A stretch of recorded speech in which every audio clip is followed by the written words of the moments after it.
Subscribe करें और देखें हिला देने वाली real life ghost and haunting stories और बेल आइकन को प्रेस करना ना भूलें।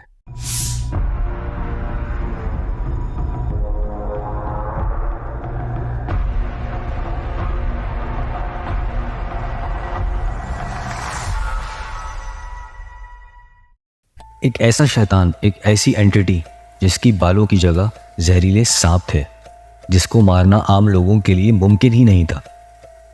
जी हाँ दोस्तों, बहुत से लोग समझ गए होंगे। आज की इस वीडियो में हम जानेंगे और खोलेंगे ग्रीक्स एंड रोमन माइथोलॉजी का वो पेंडोरा बॉक्स जिसमें इस एंटिटी को कहा और माना जाता है मेडूसा। कैसे मेडूसा एक आम लड़की से एक मॉन्स्टर बनी और कैसे मेडूसा को उस गुनाह या गलती की सज़ा दी गई जो गलती या गुनाह उसने किया ही नहीं था, और क्यों एंशिएंट ग्रीक वॉरियर्स मेडूसा को मारने की हमेशा से कोशिश करते रहे और सब के सब नाकाम रहे। वैसे आज तक जितनी भी मूवीज़ में मेडूसा के कैरेक्टर को आइडेंटिफाई करवाया गया वो as a evil monster portray करवाया गया है, लेकिन रिसर्च और माइथोलॉजीज़ के अकॉर्डिंग हमें आज तक गलत पोर्ट्रे करवाया गया है। हम आज तक गलत समझते आए हैं। अब यहाँ कॉन्फ्लिक्ट है between Greek and Roman mythologies में। According to Greek mythology, Medusa was a born monster, वो पैदाइशी एक शैतान थी। And according to Romans mythology, Medusa was not a monster before, she turn into a monster. वो शैतान थी नहीं, बल्कि मेडूसा एक विक्टिम थी। नाउ आज के टाइम ज़्यादातर रिसर्च यही शो और मेंशन करती है क्लियरली कि Medusa was actually a victim, वो बेकसूर थी। लेकिन कैसे? इसके लिए चलते हैं अपनी मेन स्टोरी पर। कहा जाता है कि मेडूसा उस वक्त के लिहाज से दुनिया की सबसे खूबसूरत लड़की थी। According to Greeks and Roman mythology, वो दो सी गॉड्स कीटो और फोर्कस की बेटी थी, और वो एंशिएंट ग्रीक एथीना, जिसको ग्रीक और फर्दर माइथोलॉजीज में भी एक सुप्रीम ग्रीक गॉडेस माना जाता है, उसको प्रेस करती थी। मेडूसा की हमेशा से ख्वाहिश थी कि वो बड़े होकर टेम्पल ऑफ मिनर्वा में एथीना की वर्शिप करना चाहती थी, लेकिन ये काम इतना आसान नहीं था।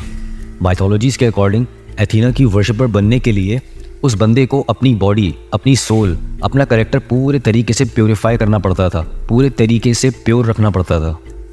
लेकिन ये काम करके दिखाया मेडूसा ने, और फिर एक टाइम आया मेडूसा एथीना की वर्शिपर बन गई। मेडूसा की खूबसूरती दूर दूर तक मशहूर थी, जिसकी वजह से बहुत से लोग टेम्पल में एथीना को वर्शिप करने के लिए नहीं बल्कि मेडूसा को देखने की वजह से भी आया करते थे। और इन बातों की वजह से एथीना को काफ़ी जेलस फील होने लगा, और हद तब हुई जब एथीना ने अपने ही वर्शिपर से ये कहते सुना कि मेडूसा तो खुद एंशिएंट ग्रीक गॉडेस एथीना से भी ज़्यादा खूबसूरत है। और दूसरी तरफ था पोसाइडन, जो कि ग्रीक माइथोलॉजी में एक बहुत ही पावरफुल सी गॉड था। पोसाइडन ने जब मेडूसा को देखा तो वो मेडूसा की खूबसूरती को लेकर एडिक्टिवली अट्रैक्ट होने लगा। पोसाइडन ने कई बार मेडूसा को सेड्यूस करने की, उसके साथ फिजिकल रिलेशन बिल्ड करने की भी कोशिश करी, मगर मेडूसा हमेशा पोसाइडन को निगलेक्ट करके उसको डिराइल कर दिया करती थी। अब माइथोलॉजीज के अकॉर्डिंग एक दिन मेडूसा को अकेले पाकर पोसाइडन ने मेडूसा का एडवांटेज उठाया और मेडूसा को सेक्सुअली फिजिकली अब्यूज़ किया, और कुछ जगह मेंशन है पोसाइडन ने मेडूसा को रेप किया, उसी जगह, उसी टेम्पल में जो कि एथीना का टेम्पल था। और एथीना ये सब होते हुए देख रही थी। मेडूसा ने एथीना को अपनी मदद के लिए भी कई बार पुकारा, मगर एथीना मेडूसा की मदद के लिए नहीं आई।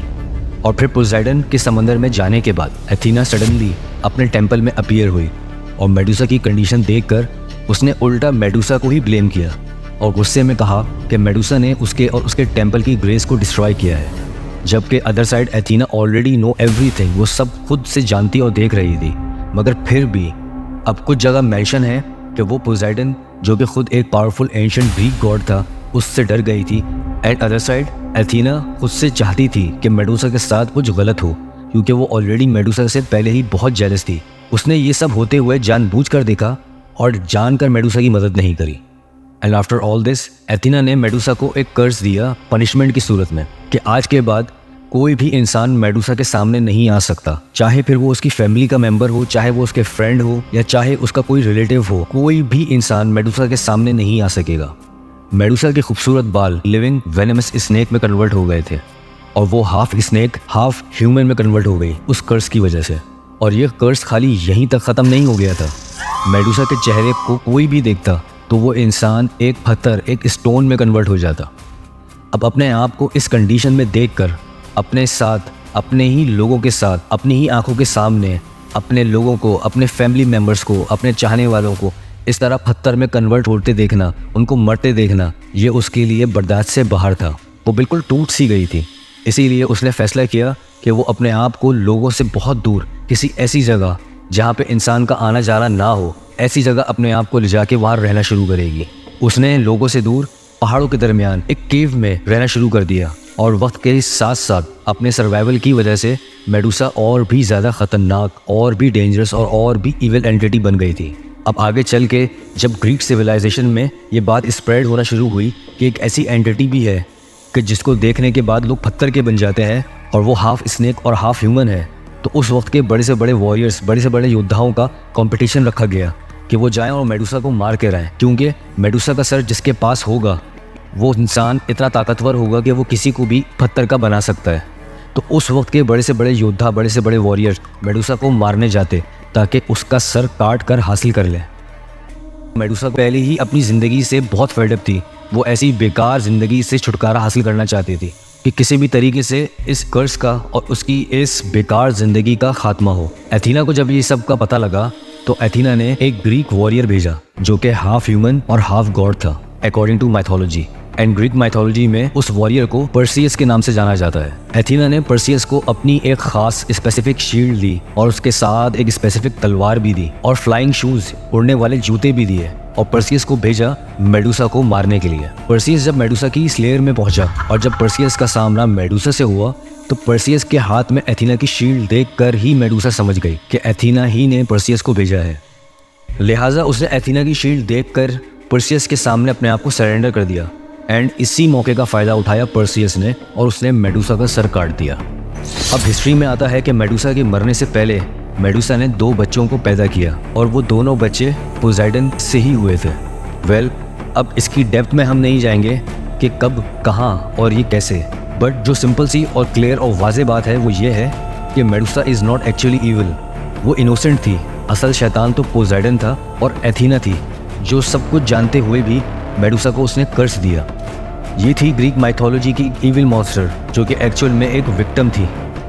अब इन माइथोलॉजीज़ में कितना सच है और कितना नहीं और क्या गलत है ये तो ऊपर वाला ही ज़्यादा बेहतर जानता है। लेकिन on ground research, scriptures, mythologies and further evidences से ये बात बिल्कुल क्लियर और समझ में आती है कि yes, all these entities was real. ये सारी बातें खाली लोक कथाएँ नहीं हैं। तो दोस्तों, अगर आपको ग्रीक माइथोलॉजी से रिलेट हमारी ये वीडियो अच्छी लगी तो हमारे चैनल डिस्कवर द सुपरनैचुरल को सब्सक्राइब करें and one step more bell icon को प्रेस करना ना भूलें।